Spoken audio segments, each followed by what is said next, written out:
Troy, when I think about you, I always think about how it's not just Troy, but it's Troy and Andrea. That's right. How Yeah. many years y'all been married now? We've been married almost 26 years. Oh, wow. Wow. I didn't realize it'd been that long. I didn't know you were that old.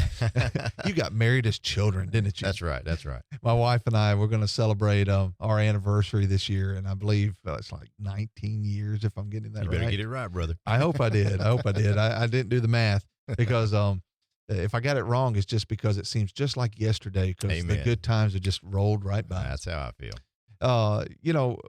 I've been very blessed in marriage, and I am so thankful that I have a wife to fulfill and to complete me in this life.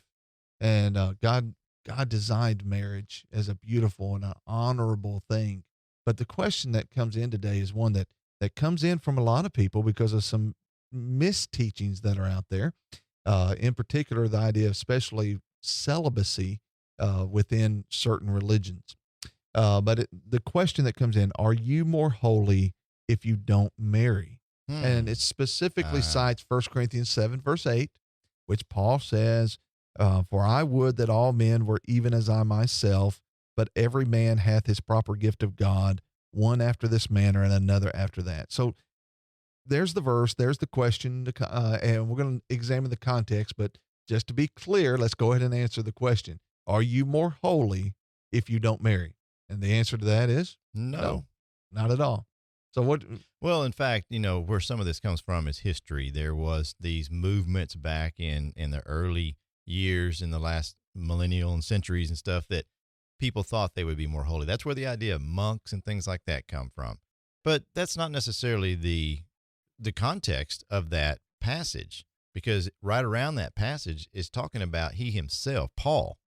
And then I think about what Jesus said, and he shows the beauty and the sanctity of marriage in Matthew chapter 19, verse 4. Have you not read that he who made them at the beginning made them male and female? For this reason a man shall leave his father and mother and be joined to his wife, and the two shall become one flesh.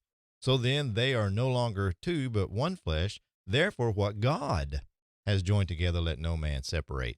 So if God sanctioned it, then it is clearly a holy union, but that doesn't mean that if you never get married, you're more holy. There's not a level of holiness there. Yeah, even in 1 Timothy 5:14, Paul is writing to the widows, and he Yes. very specifically Yes. writes to them and says, "I will therefore that the younger women marry." He's encouraging that. Even think about this: that the elders, according when Paul wrote to Timothy, that Mhm. the elders are worthy of double honor. Yeah, so And what's a qualification of an elder? they have to be married. According to 1 Timothy chapter So 3. does that make married people more holy? No. No. And that's kind of the point we're trying to get to, is like God does not look at holy. What makes one holy? By the way, the word holy is the same word as separated, sanctified.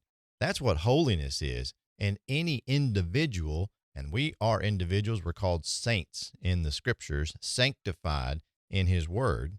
Therefore, that's what makes holiness, is the individual, not so even a man and a woman in a marriage, each can be holy, as well as a single person can be holy. Which is funny because Peter is the one that is inspired to write to us to be ye holy as I am holy. And Yes. he's actually one that is married. Perfect. So when we start looking at 1 Corinthians 7, what does he mean by this?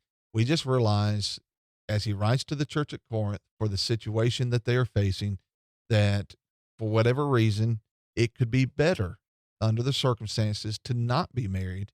And so he says, remain as I, talking about Paul, and not to be married. But in the very next verse in context, it says, if they cannot contain, means before you would fornicate, before you commit sin over those desires that are fleshly, he says, let them marry, for it is better to marry than to burn. And so he's saying, in this circumstance, you might not want to marry. And there are those situations that can arise that maybe somebody doesn't need to, but how did God design it? Man should not be alone. And that's a holy thing. Amen.